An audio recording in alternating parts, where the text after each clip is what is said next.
کی خوشی اور خوشحالی کی بڑھاتے ہیں یا آگ لگے گی کہ بجھائے نہ بجھے گی؟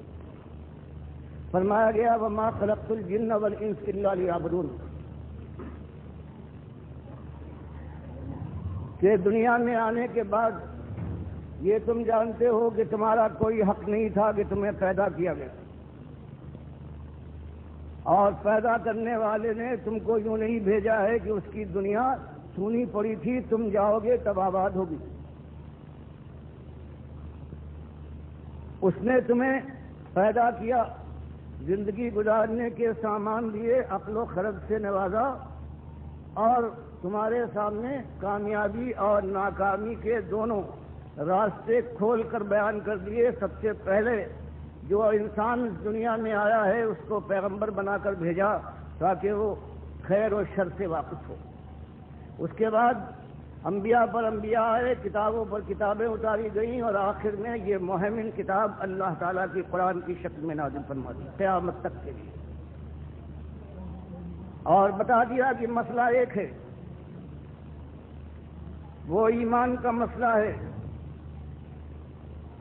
جو اس کو حل کر دکھائے صحیح طریقے سے، اس کے تقاضے پورے کر دے، بس وہ اس دنیا میں بھی اللہ کی رحمت کا مستحق ہے، چاہے مالک اس کو آزمائش میں ڈالے،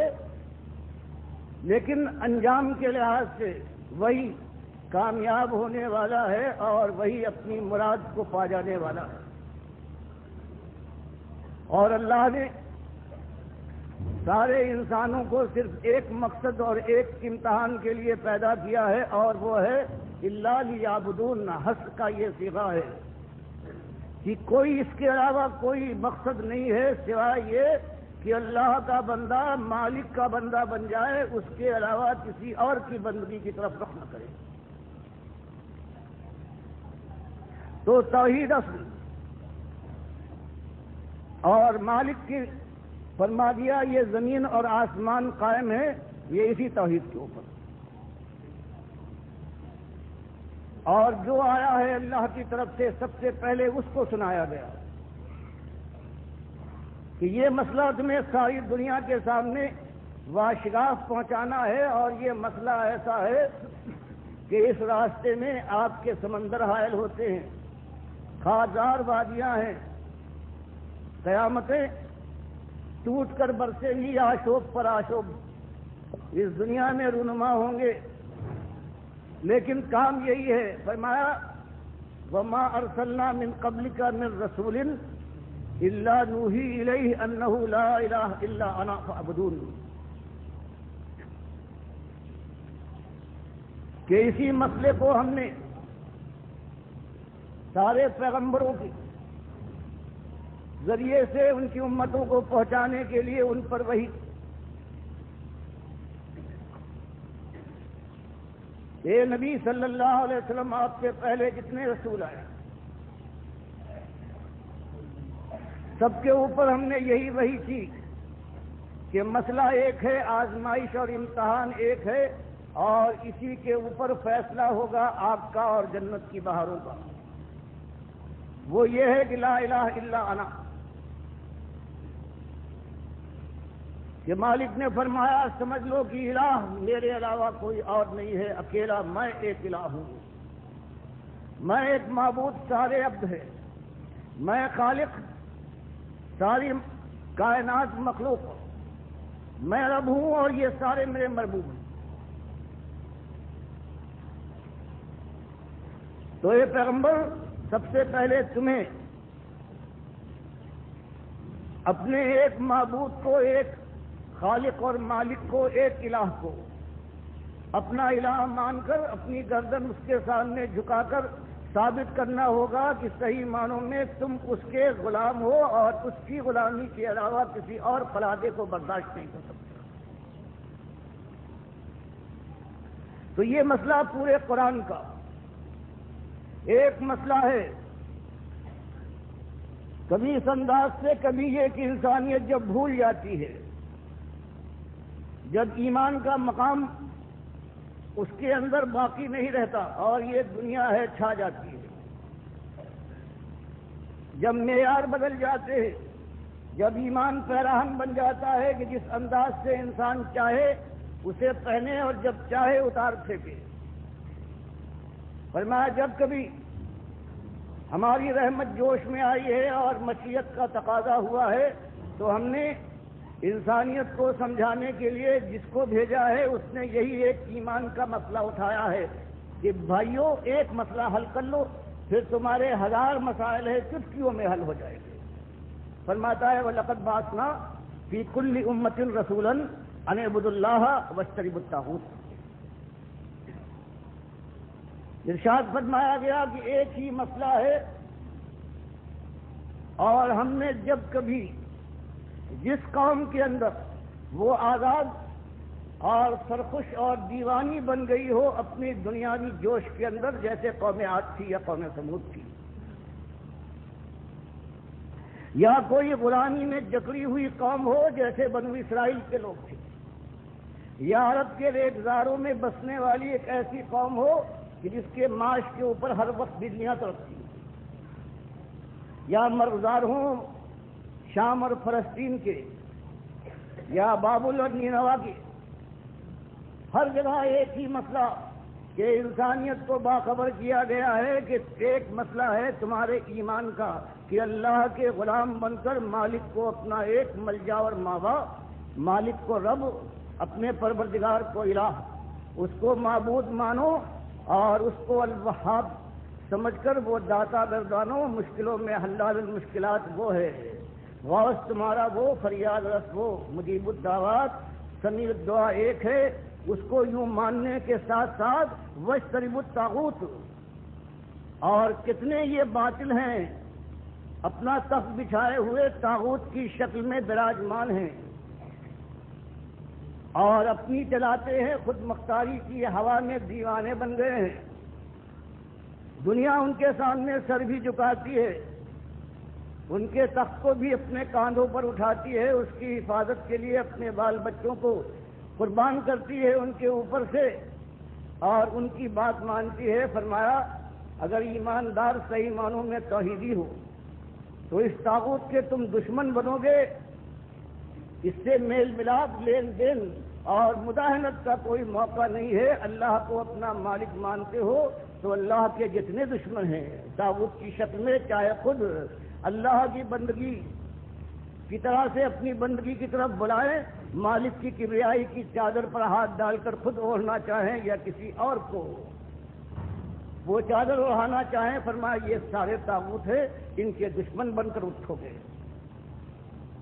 یہ بات مکے کی آیات میں آ رہی ہے۔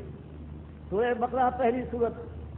نازل ہوئی ہے، اس میں اور دوسرے انداز سے اور سختی کے ساتھ من یکفر بالطاغوت ویؤمن باللہ فقد استمسک بالعروۃ الوثقی لا انفصام لها۔ اب انداز میں ایک اور تیکھا پن آ گیا کہ اللہ کے بندو 13 سال تم میں سے کتنے ہیں کہ اللہ کی راہ میں ان کو آزمایا گیا ہے بلائے حسن کے ساتھ، اور پھر ان کو اللہ کی طرف سے توفیق ملی ہے ہجرت تک۔ یہ 3 مارکے انہوں نے سر کر لیے ہیں، اب آخری مارکہ فولاد کا مارکہ آنے والا ہے، جہاں پر سر اچھلتے ہیں، سینے چاک ہوتے ہیں۔ اب وہ بھی دعوت دے رہا ہے، اور بات وہی ہے، شیطان کبھی دل کے اندر یہ ڈالے کہ 13 سال گزر گئے، مکے کے اندر چین نصیب نہ ہوا، رات کی نیند میسر نہ آئی صحیح معنوں میں اطمینان کے ساتھ، نہ دن کا چین، پھر رشتے ٹوٹے، ناطے الگ ہوئے، آخر کار یہ ہے کہ شہر سے نکالے گئے، معاش جاتا رہا، اور اس کے بعد ماحول کی ساری یادیں تک فراموش کرنا پڑی۔ اگر شیطان دل میں یہ ڈالے یہ کیا زندگی ہوئی، اپنی قوم کے ساتھ تمہارا یہ معاملہ ہے، تو اللہ نے اطمینان دلایا کہ نہیں، ایمان کا تقاضا یہی ہے، ہمارے پاس تو بہرحال تم کو آنا ہے، ہماری غیرت کا تقاضا، تمہاری بندگی کا تقاضا یہ ہے کہ اس معاملے میں ذرہ برابر تمہاری کوئی کمی نہ ہونا چاہیے، اس لیے کفر کرو اس کا، جو بھی اللہ کے خلاف جو ہے، خود اپنے کو اللہ کی جگہ پر لانا چاہے یا اس کے ساتھی اس کو آگے بڑھانا چاہیں، اللہ کی کسی بات کے خلاف، اللہ کے نبی صلی اللہ علیہ وسلم کی کسی چیز کو وہ غلط کہے تو وہ طاغوت ہے، اور اس کے تم کو دشمن اس کا کفر کرنا چاہیے، تب کہیں تمہارا ایمان ہوگا۔ اور اگر کہیں تم نے ان طاغوت کے ساتھ کوئی رعایت کی تو اس کے بعد تم کافر ہو۔ سن لو، والذین کفروا اولیاءہم الطاغوت، جو اللہ کے خلاف بات کہنے والے، پرچار کرنے والے ہیں، ان کو اپنا ولی اور حامی اور ناصر اور رحمت اللہ علیہ اور امام بنائے۔ مالک فرماتا ہے یہ صرف کافر ہو سکتے ہیں کہ جو ایسے لوگوں کو اپنا اولیاء بنائے، اپنا ولی بنائے طاغوت کو۔ تو اس انداز سے مالک نے اس ایمان کی بات کو اس طرح سے کھول کر قرآن کے اندر بیان فرما دیا۔ ہر جگہ پر ایک ہی بات جگہ جگہ پر آ رہی، طاغوت کو 8 جگہ پر پروردگار نے مختلف انداز سے، جن کی پوجا ہو، جن کی پکارے ہوں، جو اللہ سے پھیر رہے ہوں، جو اللہ کی کتاب کے بغیر اپنی بات یا اپنے باپ دادا کی بات پر فیصلہ کرے، سب کے لیے اللہ نے فرمایا یہ طاغوت ہے۔ اللہ کے خلاف جو آواز بھی اٹھتی ہے یہ طاغوت کی آواز ہے، اور تم اس کے دشمن ہو۔ اور اسی ایمان کے مسئلے کو اللہ تعالیٰ نے پورے قرآن میں بیان فرمایا کہ جو آتا ہے ہماری طرف سے وہ ایک ہی بات اٹھاتا ہے کہ تمہارے 1000 مسائل صحیح، لیکن اصلی مسئلہ یہ ہے کہ بندگی کے اس رشتے کو جس کے اندر لوچ پیدا ہو گیا ہے یا تم نے کاٹ لیا ہے اپنے مالک سے، اس کو جوڑو۔ اس لیے جو آتا ہے یہی ایک بات کہتا ہے کہ یا قومی عبدوا اللہ ما لکم من الہ غیرہ، ایک ہی مسئلہ اٹھاتا ہے۔ قرآن لگاتار پوری دعوتیں بیان فرماتا ہے کہ حضرت نوح سے لے کر جو بھی آیا ہے اس نے قوم کے سامنے یہی ایمان کا مسئلہ رکھا ہے کہ اللہ کے بندو، پہلی چیز یہ ہے کہ اللہ تمہارا اکیلا مالک ہے، تم اس کے بندے ہو۔ ایمان کے اقرار کے بعد تم اپنی جان اور مال کو بیچ چکے ہو اس کے ہاتھ جنت کے بدلے میں۔ اب اس کی مرضی کے مطابق تمہاری جان لگے گی، تمہارا مال صرف ہوگا، تمہاری آرزویں اور تمنائیں ہیں اس کے اشاروں پر قربان ہو کے دکھا دیں گی۔ تب کہیں جانے کے بعد پھر وہ دن آئے گا کہ اللہ کی رحمت کا سایہ تم پر ہوگا، اور پھر اللہ تم سے یہ کہہ دے گا کہ اب جو چاہو کرو، تمہاری مشیت کے اندر کبھی رکاوٹ پیدا نہ ہو۔ تو یہ مسئلہ تھا، یہی اللہ کے نبی صلی اللہ علیہ وسلم نے اٹھایا ہے۔ 1000 مسائل تھے اللہ کے نبی صلی اللہ علیہ وسلم کی قوم کے اندر۔ سب سے بڑا مسئلہ معاش کا تھا۔ اگر قوم کو ساتھ لے کر جمہوریت کا یہ رنگ اختیار کرنے کے بعد یہ بازی کھیلنا ہوتی کہ اقتدار پر قابض ہو جاؤ اور اس کے بعد دین لے آؤ گے، پیغمبر ہوں، بالکل بدل دوں گا ساری چیزوں کو، تو ان کا طریقہ یہ ہوتا کہ قوم کے سامنے یہ بات لاتے کہ دیکھو تمہاری تنگی کا عالم یہ ہے، تمہارے پاس زمین کتنی ہے کہ زمین تمہارے لیے غلہ یا اناج پیدا کر سکے، پانی کی یہ کمی ہے، کھانا بدوشی کی زندگی اختیار کرنا پڑ رہی ہے، مجبور ہو، اور جو جن کے پاس کچھ تھوڑی دولت ہے وہ کمزور کو پیچھے ڈال رہے ہیں، ان کی آبرو کے دامن کو تار تار کرتے ہیں، اور جو چاہتے ہیں کر گزرتے ہیں۔ ہزاروں لاکھوں یہ غلام پھیلے ہوئے ہیں، نہ ان کی آبرو کی قیمت ہے نہ ان کی جان کا۔ اور پھر سیاست کا رنگ دکھاتے کہ تم اپنے ملک کی حالت نہیں دیکھتے، کیسے کمزور، ناتما اور بے شرم ہو گئے ہو کہ شمال کے اوپر 3 معبودوں کے پوجنے والوں کا راج ہے، عیسائیوں نے تمہارے اپنے ملک کا حصہ ہتھیا لیا ہے۔ جنوب کے اندر یونان، یمن کے اندر حبشی عیسائیوں کی حکومت ہے، اور اسی طرح سے مشرق کے علاقے میں، بحرین کے علاقے پر یہ کسرا ہے، یہ دندنا رہا ہے، اس نے قبضہ کر لیا ہے۔ شرم کرو اور میرے ساتھ آؤ، آزادی بھی، ملک کی آزادی بھی ہے، معاشی تنگی بھی دور ہوگی۔ کوئی مسئلہ اٹھاتے قوم ان کے گرد جمع ہو کر اور اپنی جانوں کا قلعہ بنائے، لیکن اللہ کے حکم سے آج جانتے تھے کہ مسئلہ ایک ہی ہے۔ ایمان کا مسئلہ اس دنیا میں سارے مسائل کو اسی ذریعے سے حل کیا جا سکتا ہے، اور اصلی مسئلہ ہے جہنم کی آگ سے بچنے کا، وہ اسی انداز سے حل ہو سکتا ہے۔ اسی لیے آپ نے اس بات کو اٹھایا ہے، اللہ نے جب حکم دیا ہے تو یہی مسئلہ اٹھا ہے، اور پہلے ہی دن جب اس کو عام کیا گیا ہے تو خود اپنا چچا ہے وہ سننے کے بعد کہتا ہے تبا لکا سائر یوم، کہ تم نے سارا دل خراب کر دیا، تیرے ہاتھ ٹوٹ جائے اپنے اس بھتیجے سے کہ جس کے ساتھ محبت کا یہ اس کا معاملہ تھا کہ جب سنا ہے اس نے کہ میرے بھائی عبداللہ کے گھر میں لڑکا پیدا ہوا ہے، حضرت سویبیہ کو اس خوشی میں آزاد کر دیا ہے، کہ تو اس کا یہ حال ہے کہ یہ مسئلہ جب ان کے سامنے آیا ہے وہ چیز پڑا ہے۔ اور پھر منیب عزدی رضی اللہ تعالیٰ عنہ اپنا واقعہ بیان کرتے ہیں، بخاری تاریخ کبیر میں لائے ہیں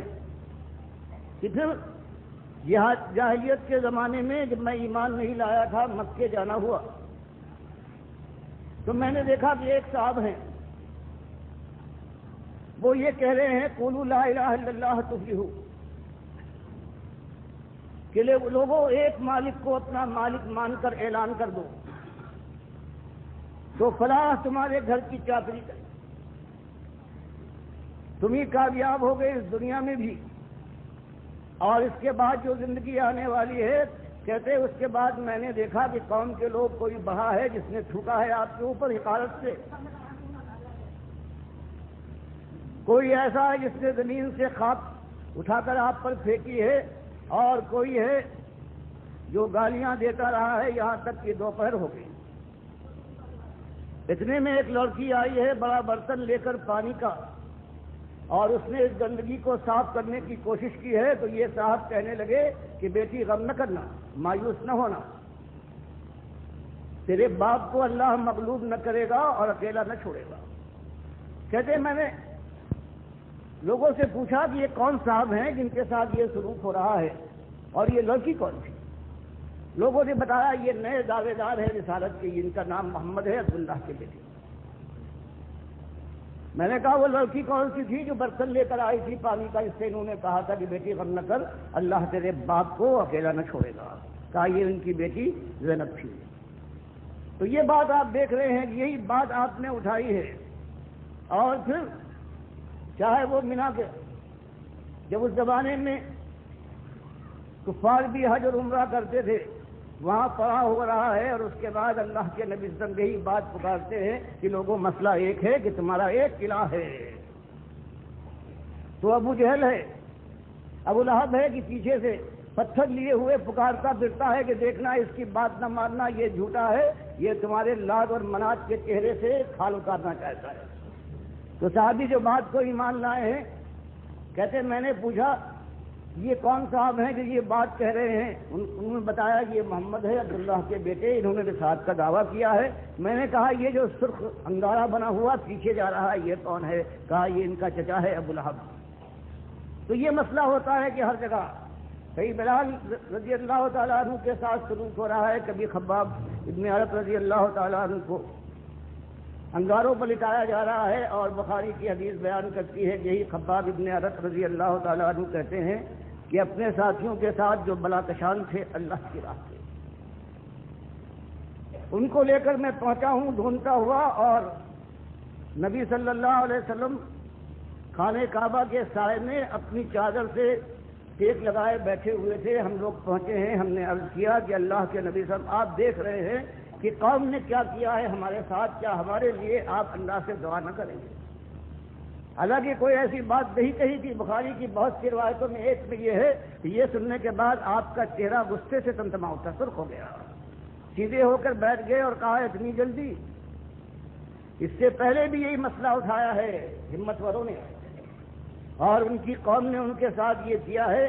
کہ مجبور کیا ہے کہ زبان کو بند رکھو، باپ دادا کے دین کو عیب نہ لگاؤ ورنہ تمہاری خیر نہیں ہے، ہم تم کو آروں سے چیر ڈالیں گے۔ فرمایا پھر جو انہوں نے کہا تھا وہ کر دکھایا۔ ہر موقع پر ان کو موقع دیا گیا کہ اب بھی اس توحید کی دعوت کو اور اس کے اعلان کو تم بند کر کے باپ دادا کی دین کی طرف واپس لوٹ آؤ۔ تو اللہ کے نبی صلی اللہ علیہ وسلم نے بتایا کہ سارے موقعوں کو انہوں نے رد کر دیا، یہاں تک کہ ان کے سروں پر آرا منگا کر رکھ دیا گیا، ان کے مفرق پر جہاں مانگ نکالی جاتی ہے، اور پھر بھی انہوں نے کہا کچھ ہو جائے۔ اللہ کے نبی صلی اللہ علیہ وسلم فرماتے ہیں اس کے بعد اس حالت میں ان کو زندہ شکل میں آروں سے چیر ڈالا گیا ہے اور یہ جمے رہے۔ یہ کلمہ ہے، یہ کہ لا الہ الا اللہ کی بات کے معنی یہ ہے کہ یہ سارے باطل طاقتوروں کو یہ للکار ہے، یہ اقتدار سے کہا جاتا ہے کہ تم اللہ نے تم پر جو احسان کیا ہے، احسان فراموشی کرنے والے خود مختاری کا دم بھرتا ہے. اس کے پیدا کیے پیدا ہوا، اس کے کھلائے کھایا ہے تو نے، اس کے مارے مرے گا، اور اس کے بعد اگر سیدھا نہ ہوا تو جہنم کی آگ کا ایندھن بنے گا. اب اللہ کا شکر ادا کر جو اس نے دیا ہے. خود مختاری کی روش سے باز آ جا تو کیا اس کے ماتھے پر بل نہ پڑ جائے گا. اور یہ دولت والا، حرام کھانے والا جو خزانے کا صاف بنتا ہے سود سے، بے ایمانی سے، فریب کاری سے، اور سب سے بڑا یہ فریبی جو اللہ کے دین کو بیچتا ہے، دنیا کا مال کھاتا ہے اور اس کے بعد اللہ کے راستے سے روک کر اس کو شیطان کی راہ پر ڈال دیتا ہے. سب سے زیادہ اس کا معاش، اس کا پیٹ ہے، جس کے لیے مالک نے فرمایا ہے کہ فما اصبرهم علی النار. یہ ظالم جانتے بوجھتے کھاتے ہیں، کیسے صابر، کیا کہنے. ان کی ہمت کی داد دو کہ جانتے بوجھتے اپنے پیٹ میں آگ بھر رہے ہیں اور آگ پر کس قدر قانے ہیں، کیسے شوقین ہیں. تو یہ مسئلہ اٹھتا گیا ہے، بڑھتا گیا ہے. بات یہی ہوئی ہے کہ دیکھو اصلی مسئلہ ہر رنگ سے آیا ہے. وہ ذات کا مسئلہ ہو، اللہ نے کھول کر بیان کیا کہ اللہ کی ذات یہ بے مثال ہے، اس کی تو کوئی مثال نہیں ہے. اور فرشتے جو نور کے بنے ہوئے ہیں یہ اللہ کی بیٹیاں نہیں ہو سکتی، کیونکہ اللہ تو نور کا نہیں، اللہ نے تو نور کو بنایا ہے. اسی طرح سے یہود و نصارہ کا جو یہ شرک تھا، اس کا رد کیا. پھر جگہ جگہ مالک نے فرمایا کہ آخر شرک کی بنیاد تو یہی ہے کہ تم اللہ کے علاوہ دوسروں کو جو اس کی جگہ پر بناتے ہو، تو اس عقیدے کے ساتھ کہ جو ہم کرتے ہیں ان حضرت کو معلوم ہو جائے گا اور ہم پکاریں گے وہ سن لیں گے، ہماری بندگی سے وہ خوش ہوں گے، گودے بھریں گے، مشکلات دور کریں گے، اور اس کے بعد ہمارے گھروں میں اگر چاہیں گے تو ہن برتوائیں گے. تو مالک نے اس کو پورے قرآن میں سورہ بقرہ سے لے کر آخر تک اسی بات کو رد کیا جو بنیاد ہے شرک کی، اور وہ ہے علم کا شرک. مالک نے کہا فرشتوں کو پوجنے والوں، اللہ کی بیٹیاں بنا کر، ان کا تو عالم یہ ہے کہ ان کے سامنے ہم نے کچھ چیزیں رکھ دی اور ان سے کہا کہ ذرا نام بتاؤ. قالوا لا علم لنا الا ما علمتنا. فرمایا یہ فرشتے ہیں، ان کے سامنے چیزیں رکھی ہیں، ان کے علم کا عالم یہ ہے کہ اس کا کوئی جواب نہیں.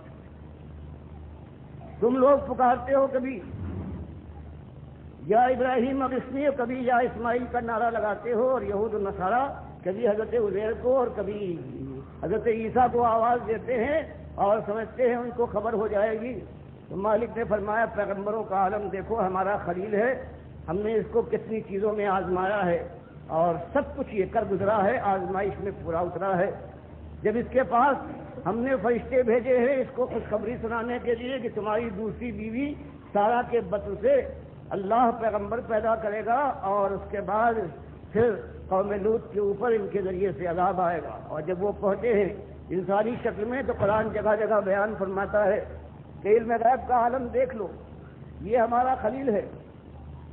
یہ نہیں پہچان پایا کہ یہ فرشتے ہیں، ان کو انسان سمجھا اور ان کی پذیرائی اور مہمان نوازی کے لیے کھانا تیار کیا، لے کے باہر آیا ہے. اور جب انہوں نے ہاتھ نہیں بڑھایا، دل میں خدشہ پیدا ہوا کہ یہ دشمن معلوم ہوتے ہیں. جب یہ صورت دیکھی ہے فرشتوں نے، یہ گھبرا رہے ہیں، سمجھ نہیں پائے. تب انہوں نے بتایا کہ آپ گھبرائیے نہیں، ہم فرشتے ہیں، ہم کھانا نہیں کھاتے. تو اللہ نے ایک واقعے سے 3 باتیں کہ دیکھو، نہ تو ہمارا پیغمبر یہ غیب کی بات سے واقف ہے ورنہ اتنی مشکل برداشت نہ کرتا، نہ فرشتوں کو یہ علم ہے ورنہ فرشتے کہہ دیتے کہ پیغمبر صاحب اندر نہ جائیے، کھانے کا انتظام نہ کیجیے، آپ اس غرض سے جا رہے ہیں، ہم فرشتے ہیں، ہم نہیں کھائیں گے، آپ کا وقت بھی خراب ہوگا اور آپ کا مال بھی. اور جن کو خوشخبری سنائی گئی ان ولیہ کو، حضرت سارہ کو، اگر ان کو خبر ہوتی کہ یہ فرشتے آئے ہوئے ہیں انسانی شکل میں، تو حضرت ابراہیم سے وہ کہتی ہیں کہ آپ یہ تکلیف نہ کیجیے، نہ مجھے تکلیف میں ڈالیے، تو فرشتے ہیں. تو مالک نے اس کی گل کاٹی. پھر بتایا کہ دیکھو یہ جو قبروں کے باقی ہیں جن سے تم مانگتے اور جن کے سامنے جا کر ماتھے رگڑتے ہو، جیسے اہل کتاب کا خاص طریقہ ہے، اور تم لات کی قبر کے پھیرے لگا کر ان کا عرس مناتے ہو، اور تمہارا خیال یہ ہے یہ یہاں سے جانے کے بعد بھی تمہاری پکاروں کو سنتے ہیں، تمہارا ملاحظہ کرتے ہیں، تمہاری باتوں کو سننے کے بعد تمہاری مرادیں بدلاتے ہیں یا کوشش کرتے ہیں بات پہنچاتے ہیں۔ تو مالک نے فرمایا دیکھو ہمارا ایک پیغمبر ہے، وہ گزرا ہے، ایک برباد کریے سے ہم نے اس کو خبر دی تھی کہ یہ پھر آباد ہوگا۔ وہ کہتا ہے اللہ یحیی ھذہ اللہ بعد موتھا، کہ مالک یقین تو ہے انہیں یہ فرمایا ہے لیکن سمجھ میں نہیں آتا یہ برباد بستی ہے، یہ کیسے پھر سے آباد ہو جائے گی۔ مالک فرماتا فماتہ اللہ مئۃ عام ثم بعثہ قال کم لبثت قال لبثت یوما او بعض یوم۔ فرمایا اس کے بعد ہم نے 100 سال کے لیے اس کو موت دی، موت کے بعد ہم نے پوچھا 100 سال کے بعد جگانے کے بعد کہ تمہارے خیال میں کتنی دیر یہ کیفیت ہوگی کہ تم بے ہوش رہے ہو، اس بات کی کیفیت میں تم نے گزاری ہو گھڑیاں؟ تم نے جواب دیا کہ مالک میرے خیال میں 1 دن گزرا ہوگا یا 1 دن سے بھی کم۔ تو مالک فرماتا ایک پیغمبر ہے ہمارا، اور اس کے بعد 100 سال کے لیے اس کو ہم موت دیتے ہیں، اس کو اپنی اس موت کی خبر نہیں ہے۔ 100 سال گزرنے کے اوپر وہ اپنا ظن بیان کرتا ہے کہ 1 دن یا 1 دن سے کم، اور یہ سارے مٹی کے ڈھیر اور پتھر کے تم نے بنائے ہیں، تمہارا عقیدہ یہ ہے کہ یہ تم جاؤ اور یہ سنتے ہیں، تم کو پہچانتے ہیں، اس کے بعد تم کو اپنی رحمت اور مرحمت سے نوازتے ہیں۔ تو مالک نے فرمایا ان کو کیا خبر ہو؟ اسی طرح سے اولیاء اللہ کے ساتھ یہ سلوک کیا گیا ہے جیسے اللہ سے اور کوئی ہو سکتا ہے، یہ یہود و نصارہ کا قاعدہ تھا۔ تو اللہ نے بتایا کہ دیکھو اصحاب کہف ہے، ایمانداری کی انتہا ہے ان کی کہ جوانیاں اپنی انہوں نے اللہ کے لیے میٹ دی ہیں، اور 309 سال تک ہم نے ان کو سلائے رکھا ہے، اور جب ہم نے ان کو جگایا ہے ان سے پوچھا ہے کہ آخر کتنے دنوں تم رہے ہوگے نیند کی کیفیت میں، 2 پارٹیاں بن گئیں۔ ایک پارٹی کا جواب یہ تھا کہ شاید 1 دن، اور دوسری پارٹی کہتی رہی ہے کہ 1 دن سے بھی کم۔ فرمایا یہ اولیاء اللہ ہیں، کیا ان کو خبر؟ کون جانتا ہے؟ یا تو کوئی نہیں جانتا، اللہ کے علاوہ کسی کو کوئی خبر نہیں ہے۔ وما یشعرون اللہ ایان یبعثون، یہ مردے ہیں جن کی پوجا ہوتی ہے، ان کو تو اپنی خبر نہیں ہے۔ اسی طرح سے پروردگار عالم نے کہا کہ شرم کرو انسانوں مشرکو، علم غیب میں تم کس کو شریک ٹھہراتے ہو؟ اللہ کے بندوں اور مخلوق کو۔ دیکھو ایک ہمارا اتنا بڑا پیغمبر ہے سلیمان کہ اس کی دعا بھی ہے، اور ہم نے دنیا کے لحاظ سے اتنی بڑی بادشاہی کسی کو نہیں۔ وہ جب جائزہ لیتا ہے اور پرندوں کی فوج میں اس کو ہدہد نظر نہیں آتا تو وہ نہیں جانتا ہے کہ بات کیا ہوئی۔ وہ کہتا ہے کہ اگر حدود آنے کے بعد کوئی عذر پیش نہ کر پایا تو اس کو سزا دوں گا یا ذبح کر دوں گا۔ اور حدود جب آتا ہے وہ ایک پرندہ ہے، وہ آتا ہے اور وہ کہتا ہے کہ بادشاہ سلامت، میں وہ خبر لایا ہوں کہ آپ کو اس کی خبر نہیں، میں قوم سبا یہاں سے آ رہا ہوں۔ فرمایا دیکھو ایک پرندہ ہے، وہ بھی توحیدی ہے، اور تمہاری طرح سے انسانوں وہ مشرک نہیں ہے۔ وہ کہتا ہے اتنے بڑے، جانتا ہے اتنی بڑی طاقت کا مالک یہ ہمارا آقا ہے، لیکن اس کو بھی علم نہیں۔ فرمایا جب اللہ فرماتا ہے سورہ نمل میں کہ چونٹی ہے تم سے زیادہ، انسانوں مشرکوں تمہارے مقابلے میں یہ توحیدی ہے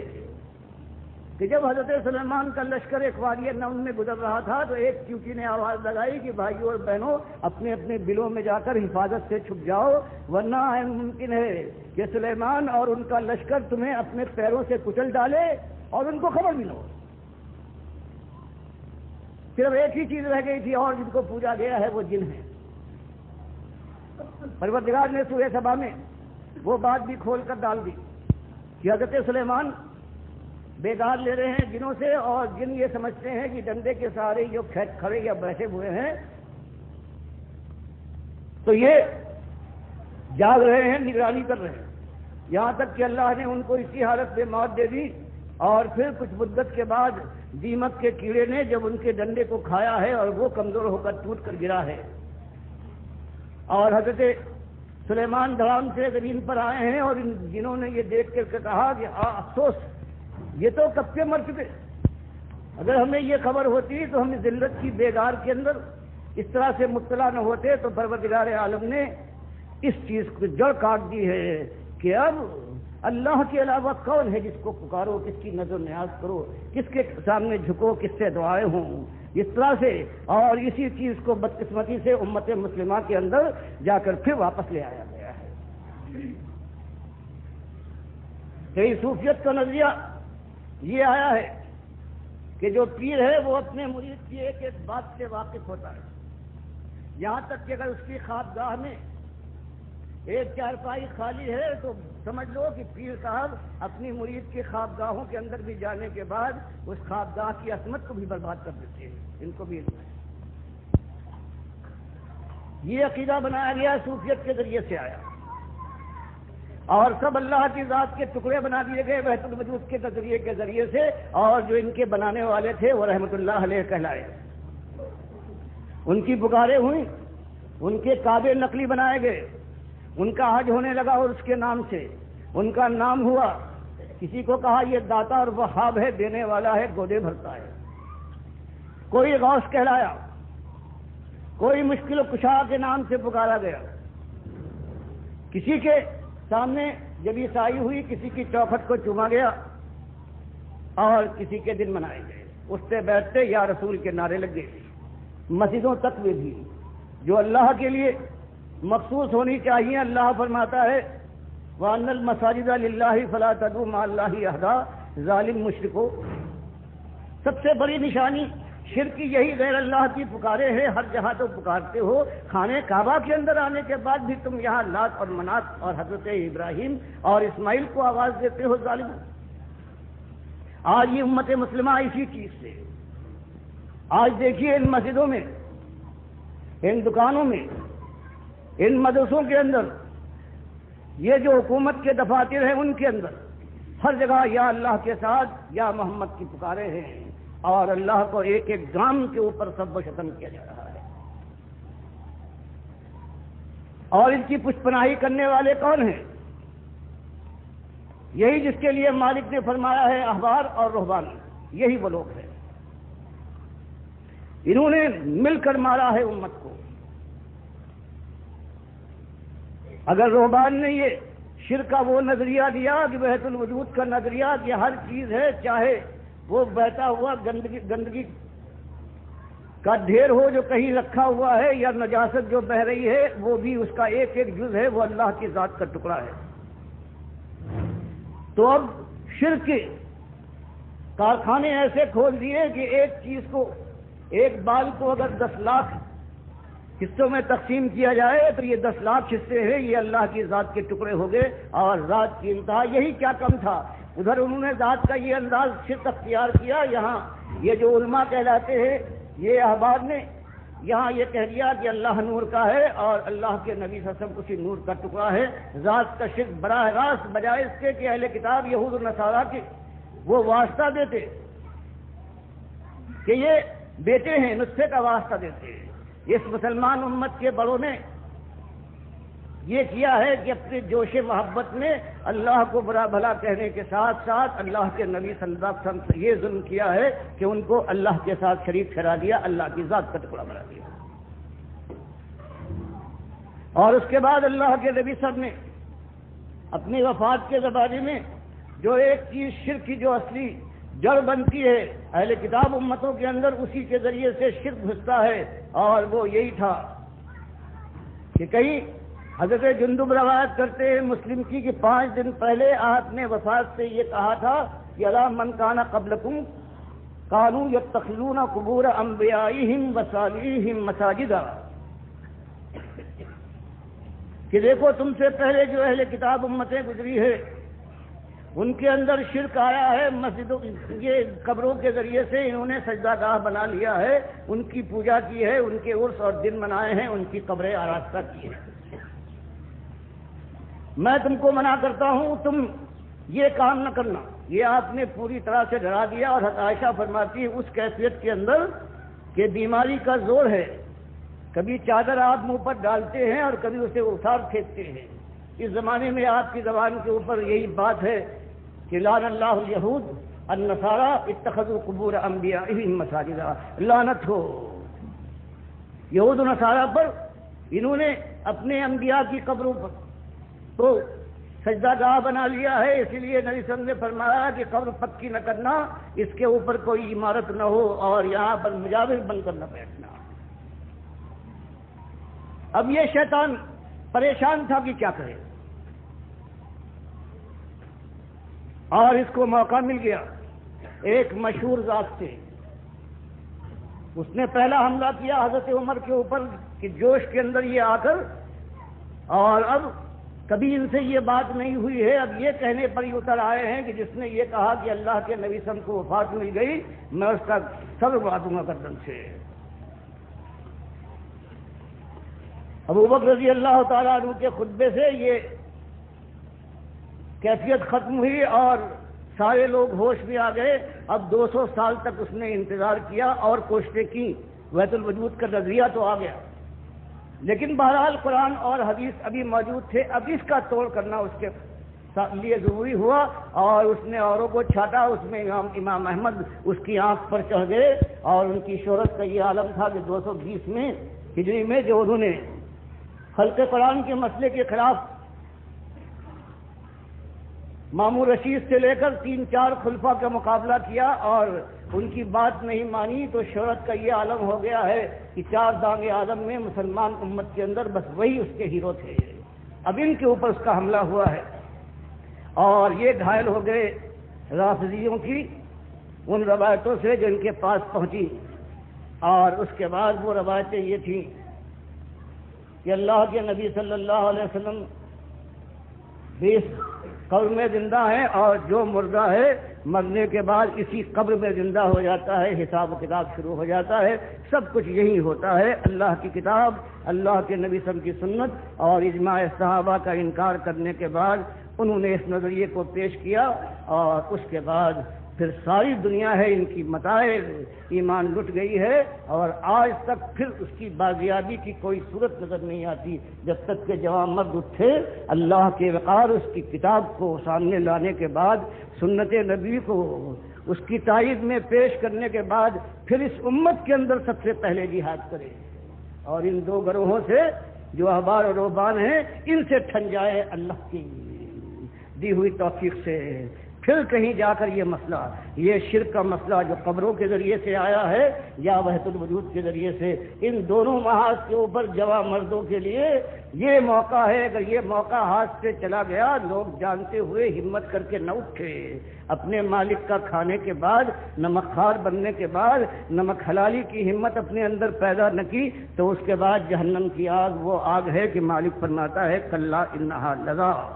یہ بھڑکتی ہوئی شعلہ زن آگ ہے، نزاعۃ للشوا، یہ چہرے کی کھال کو جھلسا کر کھینچ لے کرے گی، لیکن موت نہ آئے۔ تو آج یہ مسئلہ ہے، اور اس کے لیے یہی چیز ہے کہ دونوں محاذ پر یہ دونوں نے ہم کو مل کے مارا ہے، دونوں ایک ہو گئے احبار و رہبان، اور ان کی بات ایسی چلی ہے کہ کوئی مسلک جو آج پایا جاتا ہے وہ ان کی ضبط سے نہ باہر ہے، بلکہ پوری طرح سے گھائل ہے، ان کی آواز میں آواز ملا کر ان کی حمایت کر رہا ہے، جان قربان کر رہا ہے مسلک والا، اور ان دونوں باتوں پر جمع ہوا ہے کہ نہیں، شریعت کے علاوہ اور یہ طریقت ہے، حقیقت بھی ہوتی ہے، وحدت الوجود بھی صحیح ہے، اور یہ بھی کہ یہ مردہ ہے یہی سنتا ہے یہ قبر والا، اور اعمال اللہ کے علاوہ اور نبی صلی اللہ علیہ وسلم پر بھی پیش ہو سکتے ہیں درود و سلام کے، یہ کفر و شرک جو اللہ کے لیے گالی ہے۔ اپنے مالک کو گالی دینے کے بعد اگر کوئی امت یہ سمجھتی ہے کہ مالک اس کے اوپر رحمت کی شبنم برسائے گا اور انگارے نہ برسیں گے، تو یہ نادانی اگر نہیں ہے تو اس کے علاوہ نادانی کہاں ہوتی ہے، کس طرف سے گنما ہوتی ہے۔ تو آج جو مسئلہ ہے وہ اس جوان مردی کے ساتھ اٹھنے کے بعد جب اللہ کے نبی صلی اللہ علیہ وسلم نے یہی آواز اٹھائی ہے کہ مقابلہ انتہائی شدید ہے، سارے وسائل ایک طرف نظر آتے ہیں، اب بتاؤ یہ ایسا خطرناک کام ہے کہ دنیا ہر طرف سے تاریخ نظر آتی ہے، صرف آخرت کا یقینی وعدہ ہے۔ اگر کوئی جماؤ کے ساتھ اٹھے تو اعلان جب کیا ہے تو کچھ سسکتے ہوئے جو معاشرے کے افراد تھے، بلال حبشی کی طرح سے، خباب ابن عدد کی خاندان یاسر کی طرح سے تھے، انہوں نے اقرار کیا ہے، اور لیکن جو اصلی اقرار کرنے والے تھے وہ خانوادے قریش کے جوان مرد، جوان سال لوگ تھے، گرم و سیال خون والے، جن کے لیے مالک نے قرآن میں فرمایا فما آمن لموسیٰ الا ذریۃ من قومہ، کہ جب موسیٰ علیہ السلام نے یہی بات اٹھائی ہے کہ فرعون کے مقابلے میں، مشرک کے مقابلے میں، طاغوت کے مقابلے میں کون میرا ساتھ دیتا ہے توحید کے راستے میں، تو مالک فرماتا ہے بڑے بڑے بنو اسرائیل کے حامی، دم بھرنے والے، بڑے بڑے بوڑھے، سفید داڑھیوں والے اور بہت کچھ سمجھے جانے والے، سب کی ہمتیں جواب دے گئی، سوائے چند جوان تھے ذریہ کی، انہوں نے کہا کہ اللہ کے راستے میں ہم آپ کے حامی و ناصر ہیں، گلے گلے پانی دیکھ لیں گے، کچھ کر جائے، اللہ ہمارا مالک ہے۔ تب مکے کی زمین سے پھر اللہ تعالیٰ کے بندے اٹھے ہیں، کہیں مصعب بن عمیر وہ شہزادہ اٹھا ہے کہ جس سے زیادہ آرام و آسائش میں جاہلیت کی جوانی میں کوئی اور اس کی مثال نہیں ہے قریش مکہ کے شہزادوں میں۔ اور آج جو میں نے اس کا ذکر کرنا چاہتا ہوں وہ عتبہ ابن ربیعہ، جو قریش مکہ کا سردار بن کر آیا ہے بدر کی جنگ میں، اس کا مقام آپ پہچان سکتے ہیں کہ ابو جہل بھی اس کے نیچے تھا۔ ان کے بیٹے ہیں ابو حذیفہ ابن عتبہ، ان کی بیوی ہیں سہلہ بنت سہیل ابن عمرو، جو صلح حدیبیہ میں قریش مکہ کے نمائندے بن کر آئے تھے، جو خطیب قریش تھے، ان کی بیٹی تھی، ان کے نکاح۔ باپ پورا گھر ہے، وہ شرک کی گود میں پلا ہوا اور شرک کے اوپر اپنی جان قربان کرتا ہے۔ یہ میاں اور بیوی ہے، ایمان لائے ہیں، اور پھر ہمارا اور ہماری قوم کا ایمان نہیں تھا کہ موقع موقع سے ظاہر ہوتا ہے، اور جہاں دیکھتے ہیں کہ چوٹ پڑ سکتی ہے وہاں پر یہ ایمان دب جاتا ہے کونے کھدروں میں۔ ان کا عالم یہ ہے کہ عیش کے ساتھ زندگی گزار رہے ہیں، لیکن گھر کے اندر انہوں نے ہنگامہ برپا کر دیا ہے۔ یہی ایمان اور شرک کی بات ہے، ہر طرف یہ ہے، یہاں تک کہ ان کی گودیں ہیں جو انگارہ بن، ہر طرح سے وہ سمجھاتے ہیں، ڈراتے ہیں، سارے اپنے احسان یاد دلاتے ہیں، لیکن یہ کہتے کچھ بھی ہو جائے۔ یہاں تک کہ ابھی دو سال گزرے ہیں اعلان کے بعد کہ زمین مکے کی ان کے لیے اتنی تنگ ہو جاتی ہے کہ اللہ تعالیٰ ان سے کہتا ہے کہ ایمان کے لیے اب تیسری بازی، تم ایمان لائے، عمل صالح سے تم نے ثابت کیا، دعوت حق دی، اور اب ہجرت کا مقام یہ تیسرا مرحلہ ہے، یہ تمہارے سامنے آ گیا ہے۔ اس سے پہلے بھی پروردگار عالم نے اصحاب کہف کا ذکر فرما کے بتایا کہ ایمان کے راستے میں تم آج پہلے لوگ نہیں ہو، تم سے پہلے لوگ گزرے ہیں، تمہارے انداز کے ایسی گودوں سے وہ ابھرے تھے جو سونے چاندی سے بھری ہوئی تھی، لیکن ایمان کے بعد انہوں نے جوانی کی تمناؤں کا گلا گھونٹ دیا اور جا کر پہاڑوں کی غاروں میں جا کے پناہ لی۔ اب یہ کیا بات ہے؟ یا عبادی الذین آمنوا ان ارضی واسعہ فإیایا فاعبدون۔ اب اگر یہ ہے ایمان کا تقاضا یہ ہے تو جوان مردوں چھوڑو قریش کی محلات کو، چھوڑو یہ سونے چاندی کی ریل پیل پر تھوکو اور ایمان کے لیے حبش کی طرف ہجرت کر جاؤ، میری زمین بہت وسیع ہے۔ بات یاد رکھنا کہ ایک مسئلہ ہے فإیایا فاعبدون، یہ بندگی اور غلامی کے معاملے میں صرف میری ایک ذات ہے، کسی اور کو حق نہیں۔ توحید سے ذرہ برابر کوئی انحراف کا موقع نہ ہونا چاہیے، ورنہ الیہ مرجعکم، ورنہ جاؤ گے کہاں؟ سب کچھ تم نے کر لیا ہے۔ ایک موقع پر آخری سانس اکھڑنے سے پہلے اگر کہیں ایک موقع پر تم نے کمی دکھائی تو میرے پاس آؤ گے، سارے کارنامے حیات کے اوپر میں سیاہی پھروا کر تمہیں جہنم کی آگ کا نظر کروں گا۔ تو اللہ کے یہ بندے ہیں، ہجرت کرتے ہیں، واپس آتے ہیں، میاں بیوی دونوں اپنے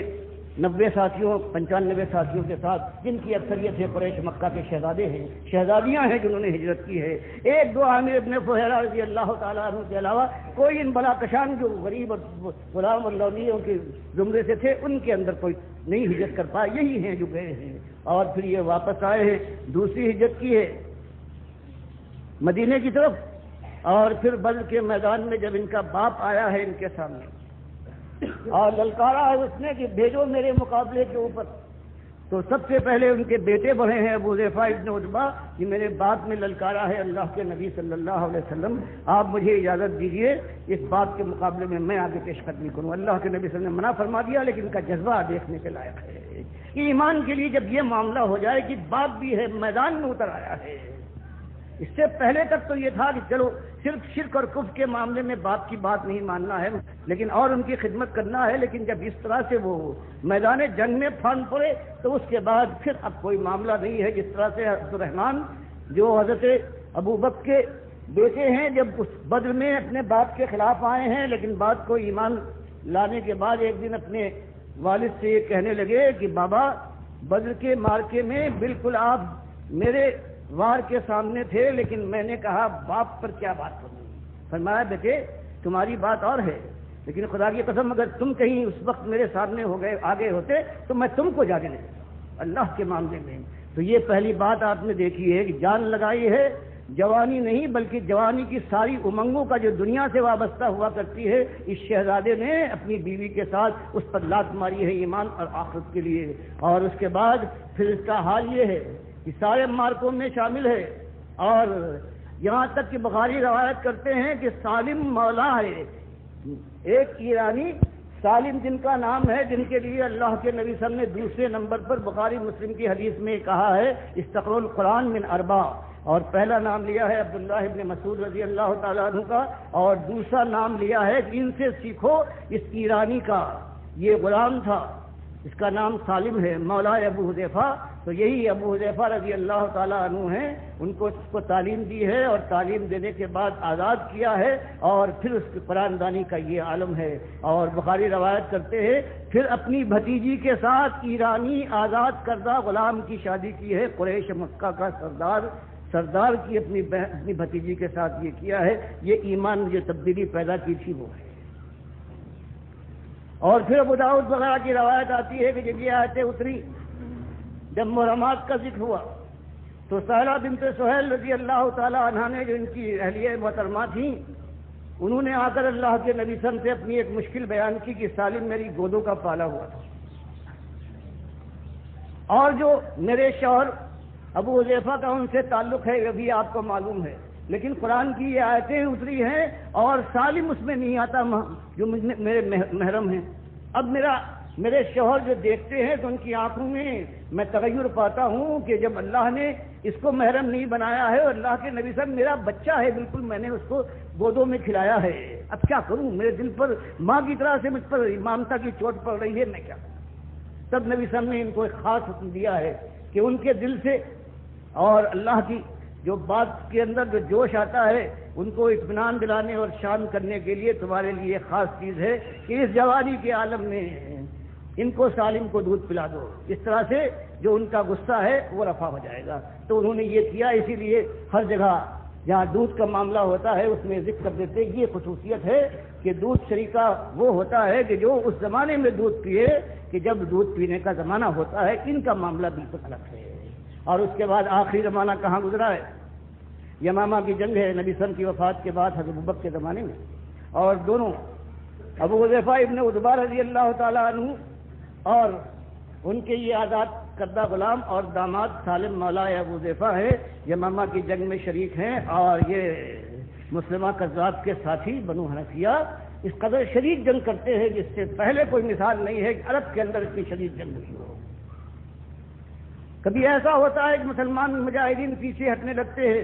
اور یہ سردار ہیں ایک دستے کے حضرت ابو حذیفہ ابن عتبہ، یہ دیکھنے کے بعد چیختے ہیں اور کہتے ہیں ہم تو نبی صلی اللہ علیہ وسلم کے زمانے میں اس طرح سے جنگ نہیں کرتے تھے کہ پیچھے بھی ہٹ جائیں، گڑھا کھود کر کھڑے ہو گئے اور آواز دی کہ اللہ کے بندو اللہ کی راہ میں آخری بازی کھیلو، یہاں تک کہ وہ بازی یہ اور تو چاہے نہ کھیل پائے ہوں لیکن ان کا عالم یہ ہو گیا کہ یہ شہید ہو کر زخمی ہو کر گرے ہیں، لیکن جھنڈا ان کے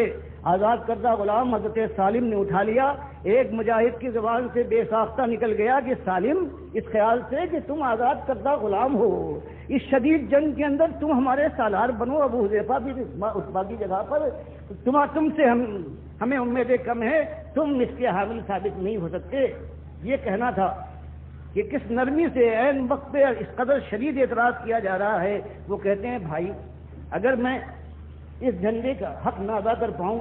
تو تو اس کے بعد اللہ کے نبی صاحب نے میرے متعلق تو کہا ہے میں حامل قرآن ہوں، اور حامل قرآن اور وہ کوئی کمزوری دکھا جائے. غرض جنگ ہوئی اور اللہ نے فتح دی ہے، مسلمہ کذاب مارا گیا ہے، اور خبر دی گئی ہے ان کو کہ سالم اللہ نے کامیابی دی. وحشی نے جو ان کے اوپر حضرت حمزہ کا جو الزام تھا شہادت کا، وہ آج اس کا بدلہ اتار دیا اور مسلمہ کذاب کو جہنم واسی کروا دیا ہے. خوش ہو جاؤ. انہوں نے پوچھا کہ میرے آقا کا کیا ہوا؟ جو زخمی ہو کر گرے تھے لوگوں نے کہا وہ شہید ہو گئے. پھر پوچھتے ہیں کہ وہ میرے بھائی جس نے مجھ پر اعتراض کیا تھا کہ تم اس لائق نہیں ہو، اس کا کیا بنا؟ بتایا گیا کہ وہ بھی شہید ہو گیا. تو جواب ہی دیتے ہیں جذبات کا یہ عالم ہے. کہتے ہیں کہ پھر اگر یہ ہوا تو میں بھی انشاءاللہ شہید ہونے والا ہوں، ان دونوں کے درمیان مجھے دفن کرنا. یہ ایک جذباتی معاملہ ہے. جیسے حضرت عمر نے جوش میں آ کر یہی جذبات پہ کہا کہ میری خواہش یہ ہے کہ نبی صلی اللہ علیہ وسلم کے ساتھ دفن ہوں، اور اس سے پہلے خواہش کر چکی تھی حضرت عائشہ، حالانکہ اس دن انہوں نے اثار کیا. تو یہ جذبات کے معاملے میں تو یہ ایک زندگی ہے، یہ زمانہ گزرا ہے اور تاریخ اس پر گواہ ہے کہ یہ ایمان کا دور گزرا ہے، توحید کا دور گزرا ہے، طاغوت کا دشمن دور گزرا ہے، اور شرک کے پیچھے جان اور مال کی قربانی دے کر اس کا قلع کما کرنے کے لیے وہ دور گزرا ہے. اسی ایمان کے لیے اسی قرآن نے رہنمائی کی ہے، اسی سنت نے راہ دکھائی ہے. جوان مردوں نے تلواروں کی چھاؤں کے اوپر اللہ کی راہ میں سبقت کی ہے، اور جب کوئی نیزہ ان کے سینے کو پار کر کے نکل گیا ہے تو انہوں نے آواز لگائی ہے خوشی سے بے قابو ہو کر کہ اللہ اکبر فزت ورب الکعبہ. تو یہ ایک انداز ہے. آج بھی ایمان کی پکار تو یہی ہے. یہ اور بات ہے کہ اللہ توفیق دے تو ہر سب کچھ ہو سکتا ہے، لیکن ایمان کا معاملہ یہ ہے کہ اگر اللہ دل میں پوری طرح سے ایمان خالص اتار دے تو پھر سیرتوں میں ایک انقلاب عظیم پیدا ہو جائے گا. وہی جو شرابیں پینے والے حضرت عبید نے کعب کا یہ عالم تھا. یہ ابو طلحہ انصاری یہ وہ تھے کہ راتوں کو آ جائے اگر جام و صبح سے کھیلنے کے لیے صبح کر دیتے تھے، لیکن اس کے بعد جب ایمان لائے ہیں تو شیروں کے شیر ہیں، اللہ کی راہ میں اپنی جان کا تحفہ لیے ہوئے مشرق اور مغرب میں دوڑے جا رہے ہیں. 80 برس کا سن ہو گیا ہے اور پھر کہتے ہیں یہ غزوہ ہو رہا ہے سمندری غزوہ. اللہ کے نبی صاحب نے فرمایا ہے کہ اس کے شرکا میں سارے جو ہیں اللہ نے واجب کر دیا ہے جنت کو. امیر معاویہ جا رہے ہیں، میں بھی جاؤں گا. گھر والے روکتے رہے کہ 80-90 برس کا سن ہے، ہر مارکے میں تو شریک تھے، اور اب آپ اس قابل بھی نہیں ہے. سب کو ڈانٹ ڈپٹ کر بدر و احد کا سرما ہے، اس کو کیا کوئی روک پاتا؟ جہاز کے اوپر سوار ہوئے ہیں اور راستے ہی میں اللہ کے نبی صلی اللہ علیہ وسلم نے فرمایا ہے اگر جہاد کے ارادے سے کوئی نکلے اور راستے میں بخار بھی آ جائے اور وفات پا جائے تو وہ شہید ہوگا. تو اس طرح سے آرزو ہے. ایک چیز ہے کہ دل میں یہ بات ٹھک جائے کہ کامیابی وہ کامیابی ہے کہ جو جہنم کی آگ سے بچ کر جنت میں اپنی جگہ بنا دے. اس کے علاوہ کوئی کامیابی نہیں، اور یہ حاصل ہوتی ہے ایمان خالص کے ساتھ. اس کی پہلی چیز ہے کہ توحید مانی جائے، شرک کے ساتھ بدترین دشمنی ہو، سنت کا جامہ پہن لیا جائے، ہر بدعت پر تھوکنا بھی گوارا نہ ہو، اور دنیا کی بجائے آخرت پر نگاہ کر جائے اور پکارا جائے کہ ہار و جیت کا دن آج نہیں، ہار و جیت کا دن آنے والا ہے. سب کہیں جانے کے بعد یہ ساری دنیا کی مشکلات ہیں، اللہ کے دین کے خلاف سارے یکجا ہیں. اللہ نے بس یہ بتایا ہے کہ اللہ کے بندو اصبروا وصابروا ورابطوا، ایمان لاؤ، اللہ کے راستے میں دین حق کی تبلیغ کرو، چوٹے کھاؤ سہلا لو، زخم ہو شیران آواز چاٹ جاؤ، پھر مل کے اللہ کی راہ میں للکارتے ہوئے باطل اور طاغوت کو آگے بڑھو، اور پروردگار تم پر رحمتوں کے سائے کرے گا، اور مالک تم کو اس دنیا میں بھی سرفراز کر کے تمہارے دل کی ٹھنڈک پہنچائے گا، اور آخرت کی وہ بادشاہی کہ مالک فرماتا ہے کہ لہم فیہا ما یشاؤون. ایک بات دیکھ لیں، مالک فرماتا ہے پھر ان سب کے لیے جنت میں داخل ہو جائیں، اب ان کی مشیت راج کرے گی. خالدین ایک دو دن کی بات نہیں، ہمیشہ ہمیشہ کا معاملہ ہے. اور کسی کے دل میں یہ خدشہ ہو جائے کہ ایسی بات دل میں آ جائے کہ جو مالک رکاوٹ ڈالے، فرمایا نہیں، کان علی ربک وعدا مسئولا، مالک تم سے وعدہ کرتا ہے کہ اگر کوئی تمہاری آرزو، تمہارا حکم، تمہاری مشیت جو تم چاہو نہ ہو تو مالک حق دیتا ہے کہ مالک کو وعدہ یاد دلاؤ کہ پروردگار تم نے یہ وعدہ کیا تھا اور وعدہ پورا نہیں ہوا. یہ تو یہ آ گیا جو چاہو گے. اور اس کے بعد سورہ قاف میں مالک اس سے بہتر بیان فرماتا ہے کہ لہم فیہا، وہاں لہم ما یشاؤون فیہا ولدینا مزید. فرمایا جو تمہاری مشیت ہو تو مل ہی جائے گا، اور جو تمہاری مشیت تمہارے ذہن و خیال میں نہ آئے وہ ہم اپنی طرف سے مزید دیں گے. اسی لیے اللہ کے نبی صلی اللہ علیہ وسلم نے فرمایا کہ مالک فرماتا ہے عادت العباد الصالحین ما لا عین رات ولا اذن سمعت ولا خطر علی قلب بشر، کہ اللہ فرماتا ہے میں نے اپنے جنتی بندوں کے لیے وہ کچھ تیار کر رکھا ہے جو کسی آنکھ نے دیکھا نہیں ہے، کان میں اس کی بھنک نہیں پڑی ہے، دل پر اس کے تصور کا سایہ نہیں پڑا ہے۔ اور نبی صاحب بخاری کی حدیث میں بیان فرماتے ہیں یہ وہ چیزیں ہیں اللہ کے نبی صاحب فرماتے ہیں کہ جو قرآن و حدیث میں بیان ہو چکی ان کے علاوہ ہے۔ اب غور فرمائیے کیا انداز ہے، جو قرآن و حدیث میں وہ سب کے علاوہ یہ ہے وہ چیزیں اللہ نے تیار کر رکھی ہے آنکھوں کی ٹھنڈک کی شکل میں۔ تو یہ مسئلہ ہے، اور اس کے لیے اگر اس زندگی کو سفل کرنا ہے، اس زندگی کو کامیابی سے ملانا ہے تو ایمان کو سب سے پہلے تازہ کیجئے، اللہ کے سامنے پھر جھک جائیے، اور پھر اللہ کے راستے میں خوابگاہوں کو چھوڑنے کے بعد پھر اپنے بھائیوں کو آواز دیجئے، دین حق کی ایک ایک بات کو سامنے لائیے، اور باطل کے ایک ایک رت کو برہنا کر کے اس پر چرچے لگائیے، پھر دعوت حق اٹھے، کھلی توحید کی دعوت، اور یہاں شرک کو ختم کرنے کے لیے پھر اللہ تعالیٰ آزمائش میں ڈالے گا۔ مالک فرماتا ہے انبیاء تک پڑے ہیں، رسولوں پکار اٹھے ہیں کہ متی نصر اللہ، فرمایا لیکن ہم ساتھ چھوڑنے والے نہیں ہیں، ایک حد تک آزمانے کے بعد ہم بلائے حسن سے کامیاب کریں گے۔ تو یہ آپ کے سامنے بھی ایمان کا یہ تقاضا ہے، یہی میرے سامنے ہے، آئیے کہ تجدید کریں، لا الہ الا اللہ محمد رسول اللہ سمجھیں، اور ان نبی صلی اللہ علیہ وسلم اور ان کے ساتھیوں کی زندگی اپنے سامنے رکھ کر پھر تصور کریں کہ وہ جا رہے ہیں، کتنے جا رہے ہیں جہنم کی طرف کھینچے دیے جا رہے ہیں فرشتے ان کو، اور کتنے ہیں کہ پذیرائی ہو رہی ہے، مبارکباد دی جا رہی ہے۔ اور یہ جب نقشہ پورا تصور اگر آ جائے ذہن کے اندر گویا حاضر ہے قرآن اور حدیث کا جو نقشہ ہے، تب کہیں جانے کے بعد اس خارزار وادی میں صحیح معنوں میں قدم ڈال کر پھر جمع کر سکتا ہے اللہ کی توفیق سے۔ اللہ مجھے بھی اس بوڑھے کو توفیق دے کہ سانس نکلے تو اس کے بعد ایمان کے ساتھ نکلے، اور راستے میں نہ تو کوئی ہمت جواب دے اور نہ چالاکی کے لیے خود اپنی جان بچانے کے لیے دین کو موڑ دیا جائے۔ یہی ہوا ہے امت کے اندر کہ بڑے بڑے اٹھے ہیں، بڑی امیدیں ان سے وابستہ کی گئی ہیں، لیکن اس کے بعد اس راستے کی دشوار گزاریاں ان کے سامنے آئی ہیں اور